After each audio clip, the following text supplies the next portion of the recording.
Yo, what's good, YouTube? Welcome back to the channel. Welcome back to another reacting video. We got why doesn't the NFL pay running backs fairly? Now, one reason I believe is because of how much punishment running backs take, and their longevity is not what you think it is. They can't.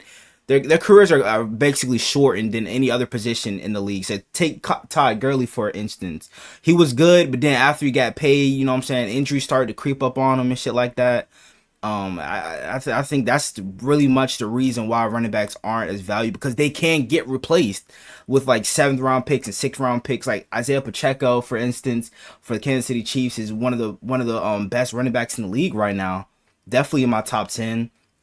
Maybe even top 5. Shoot, dude has been popping off. Dude runs angry, bro. I love that type of shit from running backs when they run aggressively.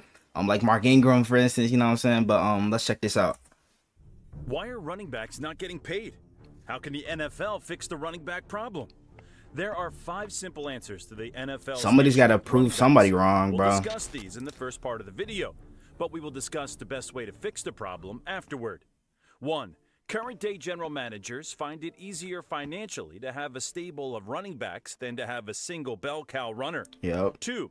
College running backs adapt to the professional level faster than any other position. 3. You can draft a running back in the later rounds and find a good one. That's exactly what I was just talking about. Running backs are readily available in free agency. 5. Running backs typically have a short lifespan because of the abuse they take on their body. Keaton Mitchell. Good general managers use their team's money wisely. They have a limited budget and a roster full of positions to fill year after year. With teams' passing games taking emphasis and quarterbacks getting paid more money than ever, it had a domino and wide receivers too. Like that's another thing. This is becoming more of a passing league now. It's like not all about the running backs, bro. It's like how many receivers you're gonna have on the roster. Even the tight ends as well are getting paid more than running backs. So that's definitely another big thing about it. Receivers, tight ends, and linemen are being paid at the same trajectory as quarterbacks, but not running backs. Even though running backs get the most usage out of all skill positions, they are not paid accordingly. For example, former New York Giant Saquon Barkley rushed the ball 247 times and caught 41 passes, a total of 288 touches in 2023. In the same year, Darren Waller touched the ball 52 times. Barkley was paid $12,091,000.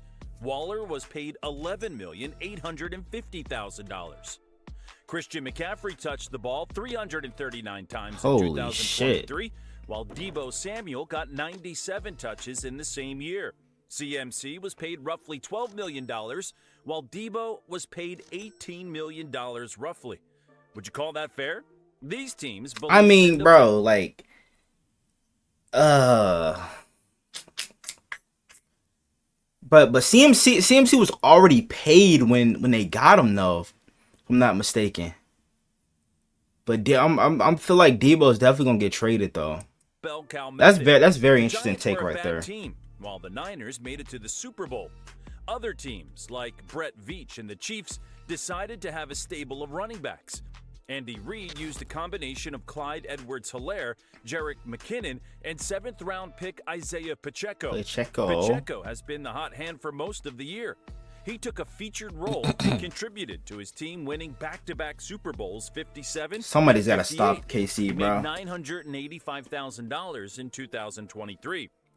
That proves dude is already going to his 3rd year. Pacheco has been a big contributor. Is he gonna get paid, bro? City, alleviating some of Patrick Mahomes' workload, and the Chiefs found him in the 7th round. The Rams found Kyren Williams in the 5th round. Him and Blake Corum are going to be a nasty duo. Fantasy football owners, but damn, Sean that's McVay has been thrilled to feature Williams in his offense in Los Angeles. Looking to the other side of the country, Mike McDaniel and the Miami Dolphins featured a two-headed monster with Raheem Mostert and Devon Achane. Achane's got to stay healthy. Mostert was undrafted, and they got him cheap because he got injured a lot last year. Baltimore picked up Derrick Henry in free agency for $8 million per year. The former Titan veteran had been a dominant force for Tennessee, and to get him at that cost is an incredible value. Derrick Henry and Lamar Jackson in the same backfield? How crazy is that? Hey, the lifespan of running backs good luck, shortens man. because Good of luck the stopping play that. callers Oh, put them Hines, through. I remember It was this. I very remember that annoying to shit. see John Gruden and then Josh McDaniels predictively smash Josh Jacobs into 8-man boxes on first down. Not for At real. least Kyle Shanahan and some modern-day play callers come up with ways to get the ball to their running backs creatively without having to be dinosaur stubborn. Josh Jacobs won't have to worry about that now, while in Green Bay, Matt LaFleur will feature Jacobs in a balanced attack with Jordan Love and a young group of receivers. But hopefully, JJ has enough tread on the tires coming from the Raiders. As we have seen over the last decade, there has been a Le'Veon significant Bell shift as well. that has benefited most teams. Yeah, I forgot having about a bell him. cow running back who gets 1,500 yards on the ground is much sexier to a fan base than having a few players split the load, but those days have passed. Or have they? Maybe teams like Detroit are onto something. Prior to the 2023 season, they signed David Montgomery in free agency and drafted Jahmyr Gibbs in the first Yeah, round. it took them a while to really feature Gibbs in the offense, because like at the start of the season they were just really giving David Montgomery touches and shit like that. But like throughout the season, like I'll say like by like past the halfway mark of the season, they really started to get Gibbs going and shit like that. So I feel like they Dan definitely got Campbell one of the rode them best into the playoffs. running back duos They in the were a league. quarter away from playing in the Super Bowl. A Shit, smash probably mouth the attitude best with an innovative running back twist duo in the from league. Ben Johnson calling plays showed the league that They running the both, ball like, still works. But we'll they see. both almost cracked Some teams 1,000 just yards don't get last the year. X's and O's of the game. The Damn. four main running backs that ruined the value of the position were Todd Gurley when he was with the Rams, Melvin Gordon with the Yup, Chargers, definitely Melvin. Ezekiel Oh my Elliott in gosh. Dallas, Zeke. David Johnson in Arizona, and Le'Veon Bell with the Jets. Yup. They each signed big money deals for the time, but then immediately fell off in performance. The teams were scarred from the lousy returns on their investment, and the league hit a turning point. That was in the end of paying big money to running backs that got hurt or unmotivated to keep pounding the rock. Prior to that, it seemed less often that running backs would falter after signing deals. When Adrian Peterson dominated all day in Minnesota, the passion he ran with was inspiring. When Marshawn Lynch took the field, he was the most respected back in the league. Beast mode was very difficult to Like, bring well, down. you could not tackle dealing this fear nigga. To many defenders he faced Beast during his time in the mode. league. Even in old age, he still put up numbers in Oakland. Arian Foster had a decent run with the Texans. Oh, I forgot before about Arian aging out of the Foster. league. Frank Gore was a bruiser. Frank The Gore. longtime Niner was legendary in San Francisco, pounding the rock for his team. Chris His son in the was league now. fastest runner of them all. He lasted CJ 6 straight 2K. seasons over 1,000 yards and got a bag with the Titans before fizzling out. It's sad to see running backs not last as long these days, and I'm sure fans are tired of seeing their teams not retain their big-name running backs.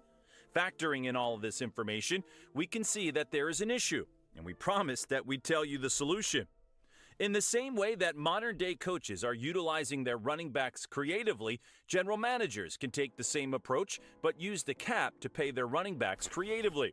Take Howie Roseman, for example.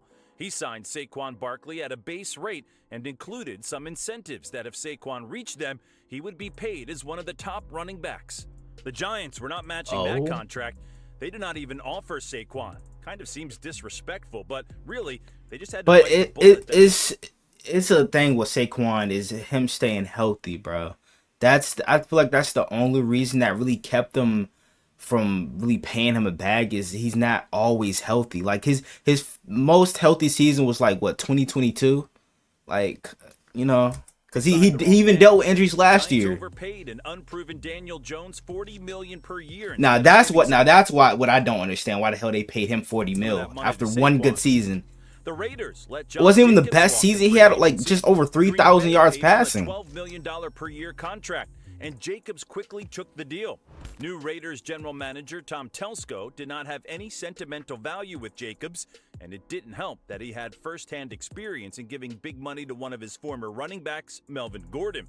It's clear that his philosophy has changed with the rest of the league. But we can fix the problem. Running backs may not like the idea at first, but it's not like they're getting paid what they want anyway. Level with me here. Let's take the Raiders and Josh Jacobs scenario. Antonio Pierce really wanted to re-sign Jacobs, but Telesco stood firm from his experience. What if Telesco offered Jacobs $8 million per year as a base salary, but then incentivized an extra $16 million in milestones for Jacobs to reach? This would benefit both the team and the running back. If the running back performs and reaches That's the actually milestones, smart, he gets though. paid what he's earned, and the team is a beneficiary of his production. If the running back gets hurt or decides to get complacent, then the team is protected from having to pay for unrealized production. If the running back is not willing to bet on himself, that may be a red flag, and he is free to play for a guarantee elsewhere.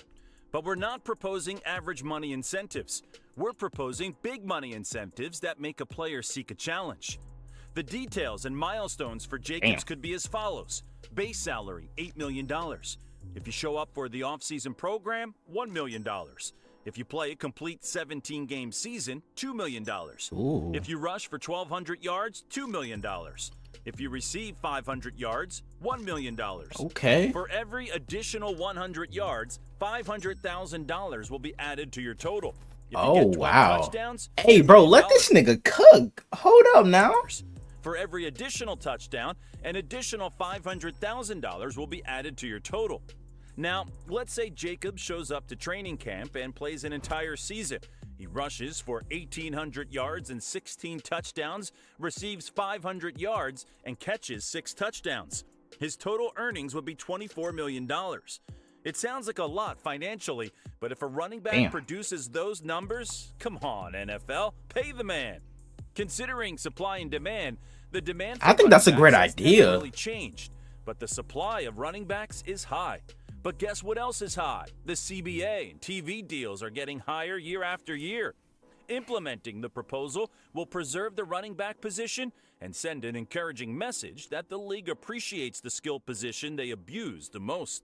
If not, the message that the NFL teams are sending to future running backs is to stop playing running back. But you know what?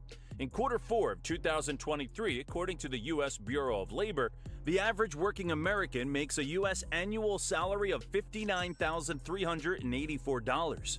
An NFL minimum contract is around $1 million. The big-name running backs that were signed in free agency in 2023 were getting at least $8 million per year.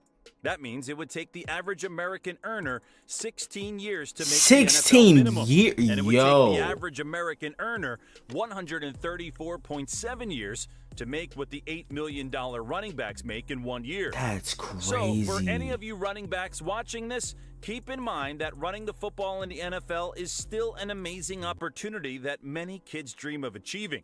Don't let the business side of football ruin your love for the game. Yeah. Get your money, but understand that just being in the NFL puts you a lot further than the other 99% of the world. But I appreciate it. Thank y'all. I have a good day. Hey, man, what do you guys think about the whole running backs not being paid fairly thing? Y'all let me know down in the comments below. Hope you guys enjoyed, though. If you did, make sure you guys like, comment, subscribe to the channel. If you're new, turn on post notifications, get notified whenever I drop another banger video. And without further ado, I'm out. Gang!